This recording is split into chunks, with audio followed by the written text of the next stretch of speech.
જે માણસ અહંકારી છે એ માણસને નથી મારવાનો, એના અહંકારને મારી નાખવાનો છે. અભિમાની માણસને નથી મારવાનો, પણ એના અભિમાનને મારી નાખવાનો છે. એનામાંથી અભિમાન નીકળી જાય, અહંકાર નીકળી જાય, હું પણ નીકળી જાય, ઘમંડ નીકળી જાય. આ બધી વસ્તુનું જ્યારે નિરાકરણ થઈ જાય છે ત્યારે વ્યક્તિ બહુ સારો છે. આપણામાંથી હું પણ નીકળી જાય, આપણામાંથી અહંકાર નીકળી જાય, આપણામાંથી અભિમાન નીકળી જાય, આપણામાંથી ઘમંડ નીકળી જાય, તો આપણે માણસ બહુ સારા.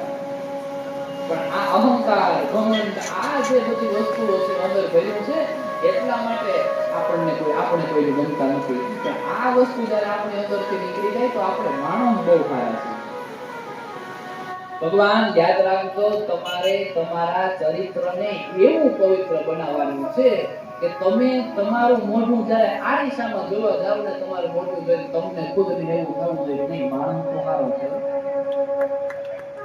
હા, આરીનામાં જ્યારે આપણું મોઢું જોઈએ ને, આપણને એમ થવું જોઈએ ના, માણસ રેડી છે. આમાં કઈ ઉપાધિ જેવું નથી, આમાં કઈ ચિંતા જેવું નથી. આ તો આપણે ગમતા ના હોય ને, દુનિયાને આપણે કેમ ગમે? અહંકારીના અહંકારને મારવાનું છે.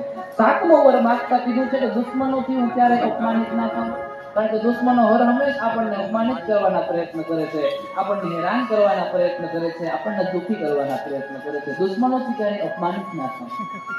8મું વરદાન માંગતા કીધું છે કે હું મારા ગુરુજનો માટે કાયમ પ્રિય બન કરું.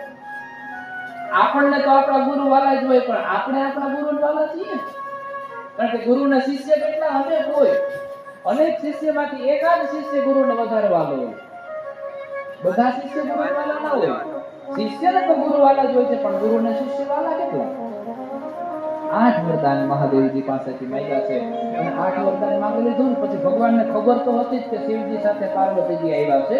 ભગવાનને ખબર તો હતી, પણ ભગવાન શ્રી કૃષ્ણ લટપટ ગયા થોડા, એટલે અજાણ્યા બની ગયા. પણ સાઈડમાં જોઈને કે લે માતાજી તમે આવ્યા, મને નહોતી ખબર તમે આવ્યા. ખરેખર ભગવાનને ખબર તો હતી, માતાજી તમે આવ્યા છો, મને નહોતી ખબર તમે આવ્યા. હવે શિવજી પાસેથી માંગ્યું, માતાજી તમારી પાસે ના માંગું તમને દુઃખ લાગે, તમારી પાસેથી માંગી લો એમ કરી માતાજી પાસેથી માંડ્યા માંગવા. અને પછી શું કીધું ખબર? એ કે શિવજી પાસેથી 8 વરદાન માંગ્યા, જો તમારી પાસેથી 8 માંગું તો તમારા મનમાં એવું થાય કે મને શિવજીની બેન હરીફાવી ના. માં હંમેશા પિતાથી દીકરાને વધારે આપે, એટલા માટે મારે તમારી પાસેથી 8 નહીં 11 વરદાન જોઈએ. 11 વરદાન માંગ્યા. અને માગતા પહેલા કહી દીધું કે માતાજી તમને દુઃખ ના લાગે ને એટલે મારે જરૂર છે એટલે નથી માંગતો, તમને ખોટું ના લાગે ને એવા હાટું માંગુ છું.